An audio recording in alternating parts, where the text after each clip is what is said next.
Hello and welcome to Record Sports Hotline Live. I thought you were busting into a song there. Listen, Celebrating, are you? once this is out the way, once we get the wine open, come back in a couple of hours. My name is Daniel Caw, and as always, I'm delighted, over the moon, enthralled to be joined by the one and only Keith Jackson. How's it going? All right. Tell you what, that was a right good Rangers performance. It was, and it's been a long time Aye. since I've uttered those words. I mentioned, I thought I was writing the other day, I was starting to feel like the Malmo away game was an outlier. Aye. But you know what? I've been very critical of Philip Clement. I've been very critical of Rangers. That tonight was first class. Aye. Absolutely first class. There was a shape to what they were doing. There was a structure. All the things that's been missing. Of course, we'll talk about some of the details and some of the interesting decisions because there were a few of them. There were a few, aye. But in terms of, a structured, solid,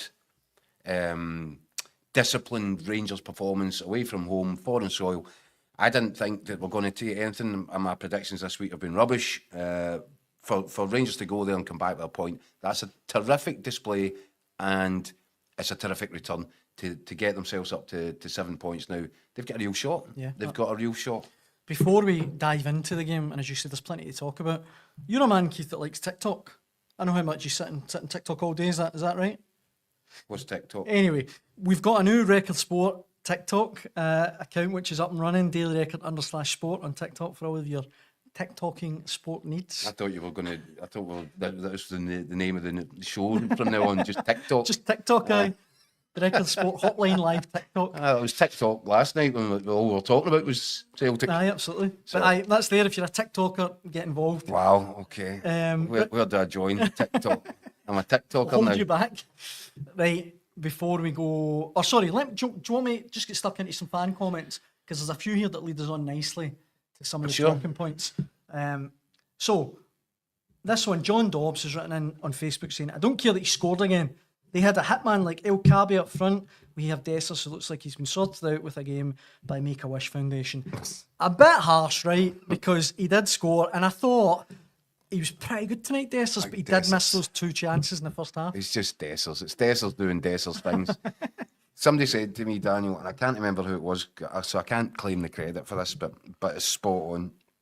I said, the thing about Big Dessers is, the charity game Soccer Aid, he looks like he's a professional rugby player, but he's quite good at playing football, so he gets to play up front.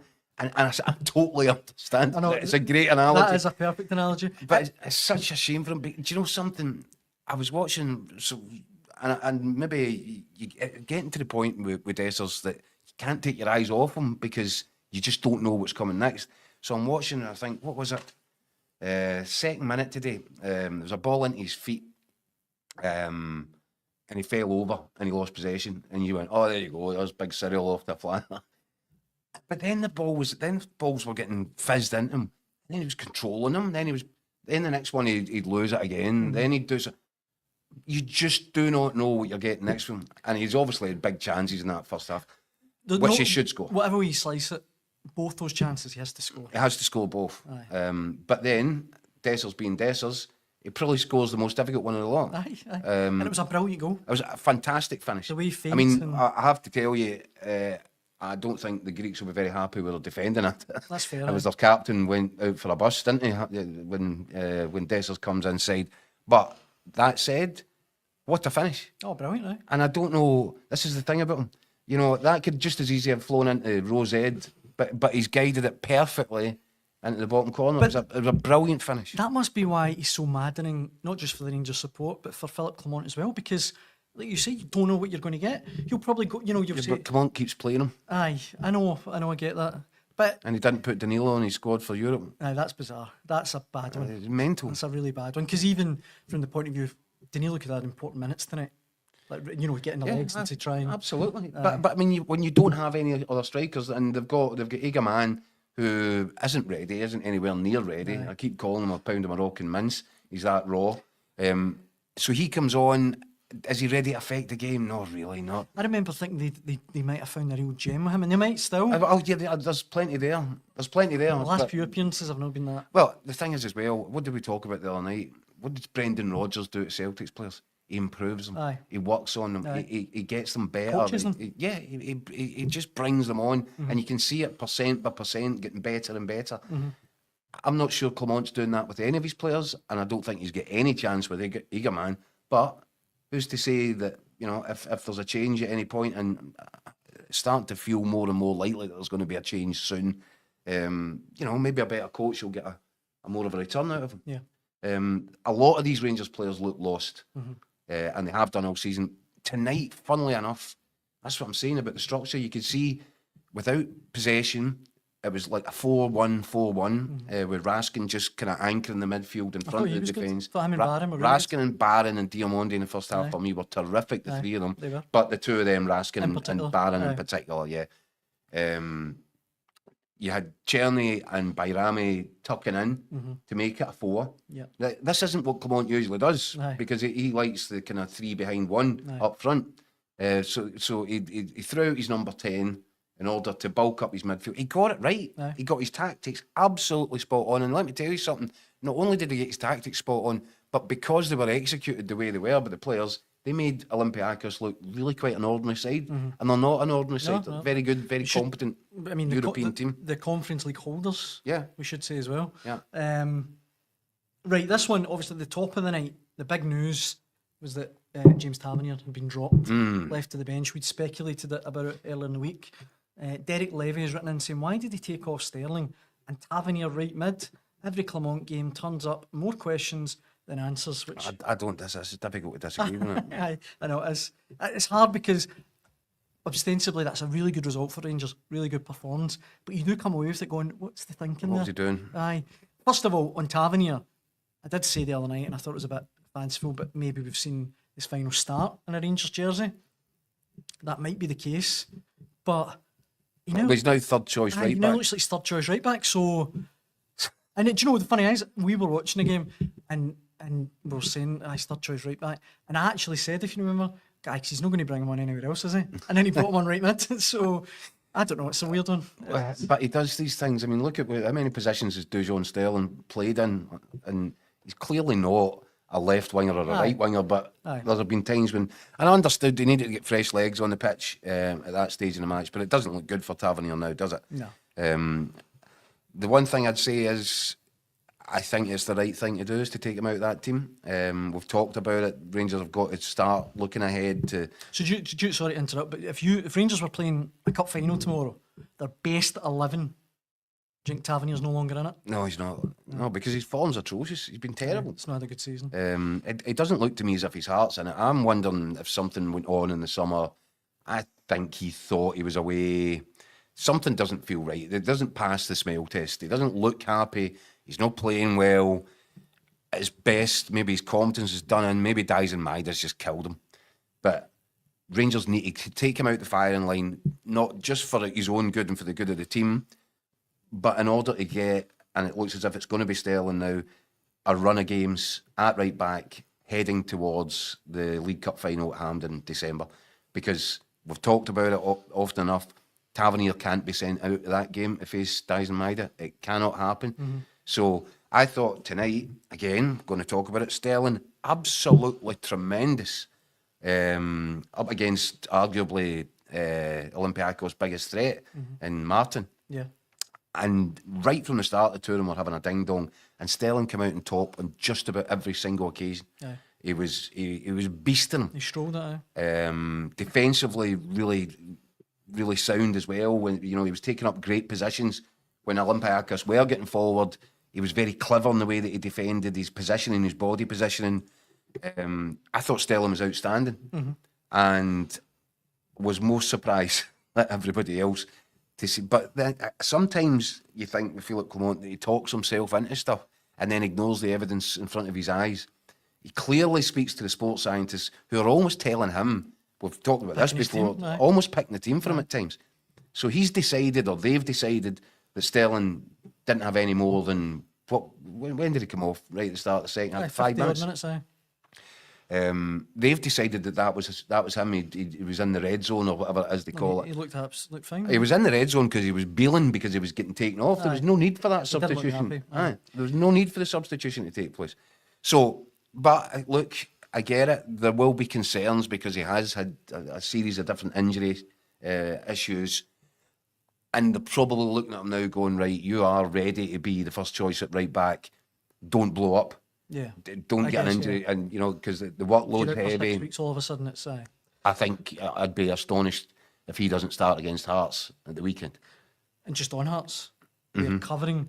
We've got the Hearts game. Have we got a goal? Not quite yet. It's 0-0 in their Conference League clash with Heidenheim, a Bundesliga side. So it's 0-0, but we will keep you abreast at home of any updates. The bad news for Hearts fans is that I tipped them to get a result tonight. I've tipped Hearts to get a draw there. Commiserations, Hearts fans. Well, they might get a win. Oh, you never know. That's a good point. A couple of other things that we need to talk about with Rangers that I wanted to bring up. We talked about this off air, but John Souter, right? It's a weird one with John Souter because I do think he's a really good footballer. I think he's an excellent footballer, actually. I'm just not convinced he's an elite defender. But see, for that goal tonight, he just comes off El Kaabi and gives him a goal. It's not the goal. See, when you look back, it's not Souter's fault. No, it's proper. He could get tighter now. It's proper. Think so? Well, yeah, because Proper's totally. I don't know. It's almost like Hefty the other day. Completely running out of position. Aye. Now, at first, I think Proper goes to the edge of the box to shut a situation down, and that's fine. Right? That's good, decent defending. He then proceeds to hang about out there, stayed there. If you watch and the replay comes in, Connor Barron has had to fill in at left side centre half when the cross ball comes in. Connor Barron's got no chance. Ball's headed down. Yes, Souter could be tighter. I get that. But he's been absolutely deserted. I think he's trying to cover two spaces in there because his partner's gone missing. That's fair. But the Kelly game recently, he didn't cut. All I'm saying is, I just think for a club like Rangers, he's got 3 or 4 instances a season where you maybe go... Everybody does. But then I don't really know what point I'm trying to make here. You're trying to say you don't fancy him. I like him. I think we just need someone a tier up. A level up, yeah, possibly. But I'd say about Souter, I think he's the Scottish national team. He could be our best bet at centre half. I like him. I think he's rapid over the ground. I think he'll stick his head on anything, and he's got a good range of passing. He's comfortable on the ball. And do you know the big problem that Souter's always had is, again, injuries and the length of layoffs. And bear in mind, this is a boy that's had 3 career-threatening injuries that he's come back from. And I do rate him, don't get me wrong. I'm not saying he's rotten or whatever. I think he's a great footballer. But I don't know, it's just something... I think he just needs to play consistently. Aye, that's it. And because he's always stopping and starting. Aye, that's fair. But he's getting a run of games now. Yes, he'll make mistakes along the way. But I think the more you see of him, injury-free and getting game time, the better and better he'll become. And hopefully for John Souter's sake, this is the end of all these really bad layoffs, and he can get an extended run for a couple of seasons of just playing week in, week out, because I think that way you will really see the best of him. Yeah. And I think you'll really, it sounds silly, develop, because he's not a young kid anymore. Right.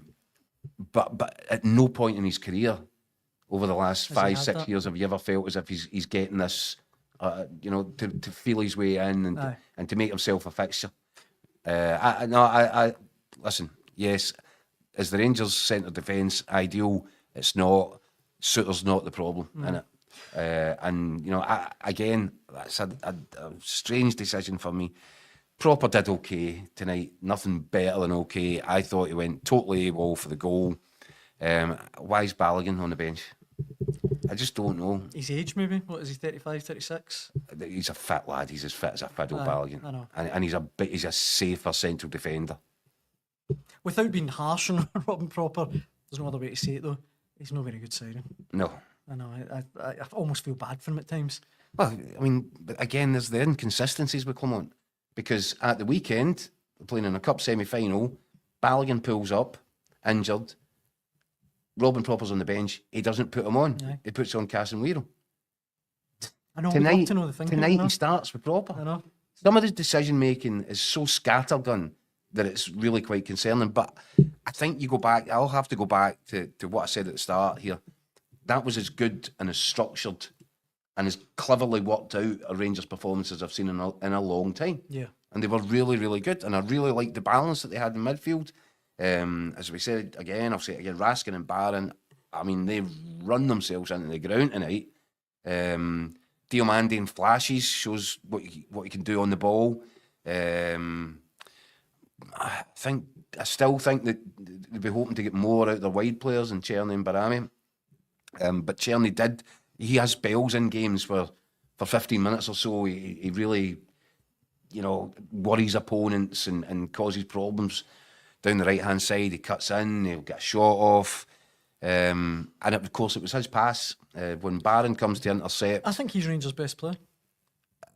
I think in the final third, he most certainly is the most likely. Him, they'd be really, really struggling to beat teams. Yeah. So again, terrific weighted pass through for the Dessers goal.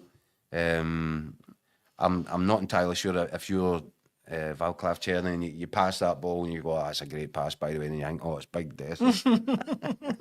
but on this occasion, the big man was out of this world. Great goal and a great result. And a really, really, really impressive performance. A couple more comments along those lines from Rangers fans watching at home. Gary Mackay on Facebook. Great result considering our domestic form has been so poor. Stephen Kilpatrick, 9th out of 36 teams. I'll take that. That's obviously before the 8 p.m. kickoffs tonight. But still, as you see, 7 points. They're closing in on the knockout rounds. This one, though, for Andrew Forbes. Watching live on Facebook again, could not understand why he took Sterling off as we controlled the game when he left the field. We lost a goal within 5 minutes. Not wrong. He isn't wrong, is he? No. So the remaining fixtures that Rangers have got in Europe: Nice away, Spurs at home, Man United away, and then Union Saint-Gilloise at home in the final game. That'll be a big one. Do you know what? And we've talked when Celtic, we were looking at the way that their games fell, their fixtures fell. You're going, Dortmund away, followed by Atalanta away in games 2 and 3. Yeah. So that's difficult. Rangers are now hitting a horrible little run of games. Nice away, going to be really difficult. But perform like that tonight, by the way, and they could take a point there as well. Or maybe even better, because I did feel in the last 10, 15 minutes of that game tonight, they could take the 3 points. If any team was going to win it, they were the better team. Thought it was going to be Rangers, they were the better team. They created the better chances. Butland didn't have a real save to make at any point in the game. Rangers were the better team. They more than earned a point, probably deserved to get more than that. And if they perform like that on the road in Nice, who knows? Nice, should say, drew 2-2 with FC 20 tonight. Sam Lammer scoring against them. Sam Lammer scored against them. Well, I'll put the house on Rangers.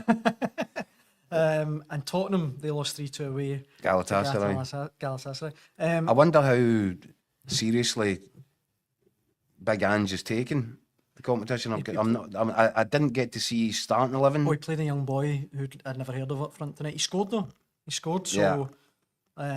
So, so is he maybe counting his chickens a wee bit there? Well, he'd love to win at Ibrox, wouldn't he?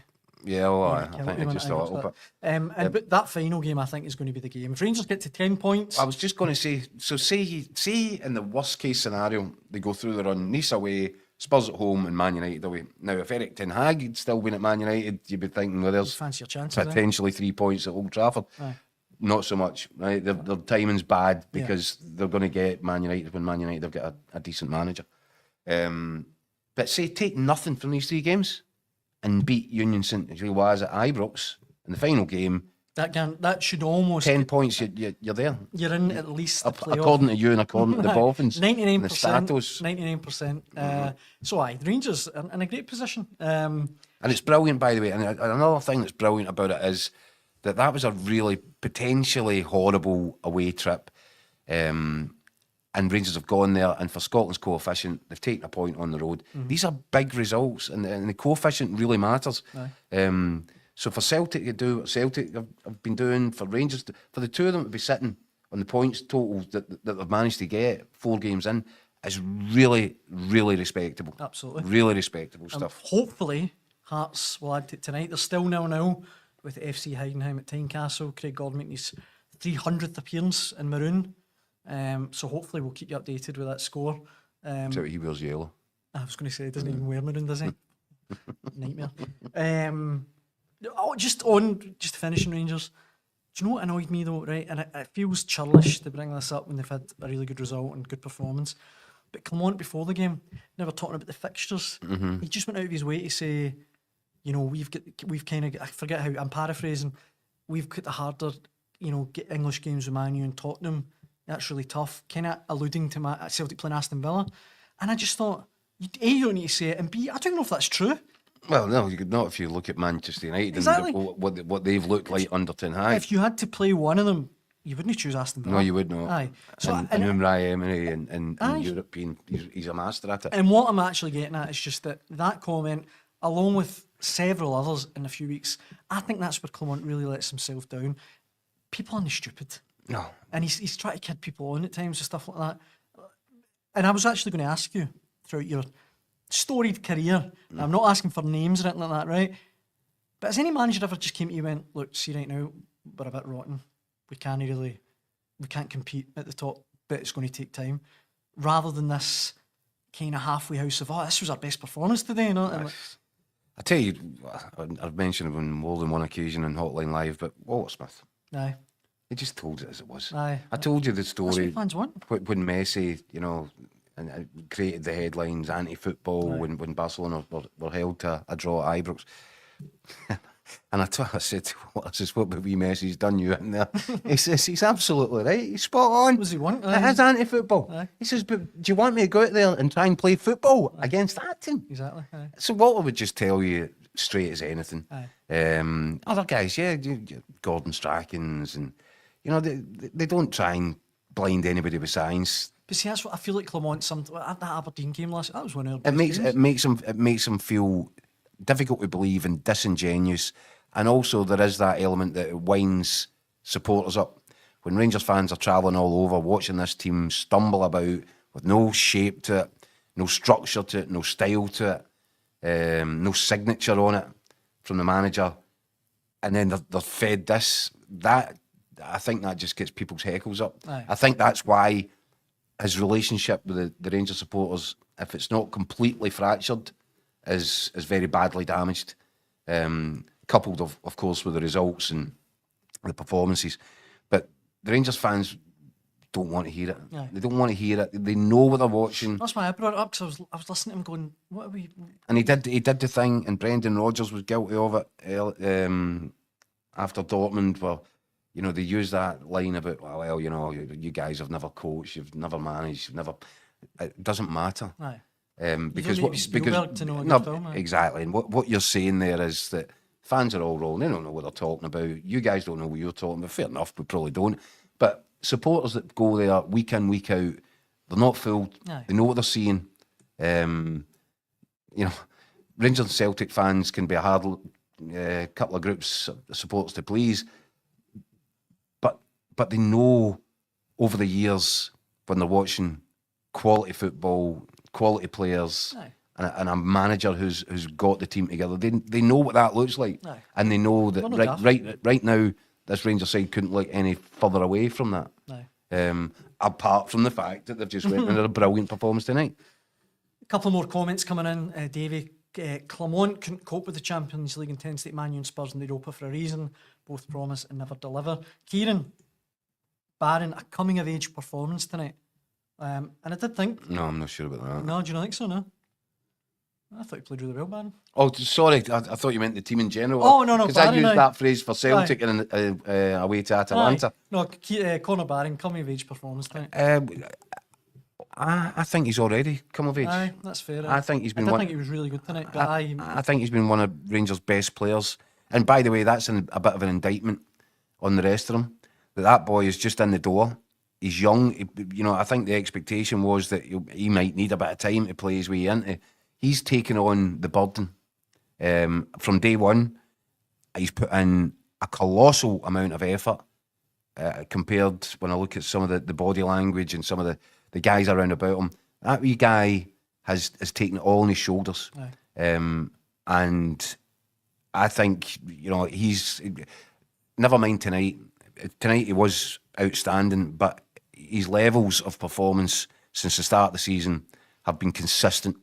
And when others around about him, more experienced, older, professionals, have been letting the side down. And not once could you point the finger at Conor Barron this season and say, well, it's his fault. Aye. Never, eh? No, he's been consistently, and he deserves enormous amount of credit for it. It's either him or Raskin, or it's him or Diamonde. You know, these are the older professional guys in there and more established. But he's right now and every week and every Wednesday weekend, he's the one guy that I don't think Clement would even think about taking out. I know, definitely. Although, and this is going to sound really out of order, right? It's going to sound like really harsh on Conor Barron, because I completely agree. I think he's a really good player. For me, he's Rangers' best player this season. That's what I'm saying. Most consistent. But does that not underline how poor Rangers have been? That's my point as well. Can you think of another Rangers team where Conor Barron could walk in and be the best player? I can't think of another one. But let's say this young kid is right at the start of his development. He's already getting into the Scotland squad. He's got a big future in front of him at this point. I agree with that. So seeing 5 years' time, you might regret saying something like that, because that's why I'm resent saying it now, because he's very young and he has been great. But it's ridiculous. What is ridiculous is that there are senior pros around about him who aren't taking on the responsibility that he has. That's shameful, and it points to a team and a squad which, to me, and I'll caveat it again with the fact that tonight was really, really good, but there's something not right behind the scenes. The Tavernier situation is another example of it. Clement now, if you look back, there's a list of these sort of, he falls out with this one disappears out of the picture, and it seems to be the big. Now, don't get me wrong, I think he's actually persevered with Tavernier longer than he should have done. Yep. I mean, we're finally in this James Bisgrove suite now. But I remember when the Steel was still stuck somewhere in Singapore, out there we were talking about it, and I was saying then that Tavernier should be taken out of the team. Aye. So it's taken him a long time, way longer than it should have done, to make this change. Aye. But it points again, and I come back to it at the weekend when the cameras panned to the Rangers bench, and you had Robin Proper, who couldn't get on the pitch even though all the defenders were falling down, and you had Tavernier and Dessers, and the three of them, I couldn't get away from the fact it seemed obvious. Might be entirely wrong, I get that, but it seemed to me that they were sitting there having a bitch fest, as I said, about the manager. It did look that way. And these things all point to something. I genuinely think great result tonight, brilliant position in the Europa League, but I remain unsure, highly unsure. And so I'd say as much as I think it's highly unlikely now that Clement can recover from this, even despite the standard of performance tonight, because you just think there's an accident going to happen on home soil. I think I said to you the other day, can you think of another Wolverhampton manager that's recovered from a similar... Once it goes, it's hard to get back. Yeah. I put it this way, I'll be surprised, really surprised, and we've talked about it, and I've said that I'm not sure the Rangers board are in a position to start hiring and firing here, because there is nobody on the board. It's John Gilligan in temporary chair. But even despite that, and even despite the fact that I don't know if they would be in a position to go and hand a new guy a 4-year deal, I strongly suspect that they're trying to look and ascertain what their options might be if the worst comes to the worst, because I think they realise that the fans will start to turn. They're already turning, but it'll get really horrible, quite toxic, if things get much worse. Aye. And that, by getting to the League Cup final, they've created an issue for themselves. Yeah. Because if Celtic do to Rangers what they did to Aberdeen in the semi-final, then all hell's going to break loose. Aye. So I would imagine that even though they're in a state of disarray in the boardroom right now, they will be putting the fingers out and the feelers out to see, look, what do we do if this thing gets out of hand? Gets out of hand. Hearts 0, Heidenheim 0 in the Conference League, 33 minutes gone. Rangers is the big story tonight, Keith, but before we finish, I feel like I know you're going to be annoyed at me for putting this up, right? This is like a keyboard warriors had a go at us, right? Oh, aye. And we get plenty of them daily, as you'd imagine. I'm perfectly used to that. But this one I wanted to bring up because it's peeved me a bit. Nick O'Donnell, they're falling over themselves at the Daily Rangers to celebrate a draw. You had to arm twist a reluctant positive response for the Celtic result, and that's really wound me up, because I said it was the best Celtic display, performance, result since Barcelona. And not only that, you said, which has surprised me a wee bit, was the best display from a Scottish team since the turn of the century. You think Rangers have got to 2 European finals in that time? In isolation, yeah. I also said that the away performance against Atalanta was a coming of it. But anyway, I don't know why. Sorry, why have you got me even? I know. I'm not even. You know, I don't Nick, care. get your facts right. Do you know what you need to do? You need to grow a thicker skin. I know. Or get your mulligan and the hair jumper back on. I know you're going to say that though. Listen. That shouldn't wind you up. I know. No, but it's more, go and check out the Celtic episode because it was great. I think that brings us to the end almost. I'm lost for words. Hearts still 0-0. And at the weekend, obviously, they go to Ibrox. How many minutes in have we got? 34 minutes in. Good. They go to Ibrox at the weekend. That'll be a big game. And of course, Celtic are at Rugby Park against Kilmarnock. That's all on Sunday. And we'll be back after the games on Sunday. Yes, are we? To chew over it all. You tell me. Yep, absolutely. You just tell me, point me in the direction, I'll be there. It's annoying that it's 5 o'clock kick-off the Rangers game, but hey-ho. Oh, well, another late night. We'll be back on Sunday. Thank you very much for all the comments, and thanks for watching at home. And Keith, thank you very much. You're welcome. Cheers.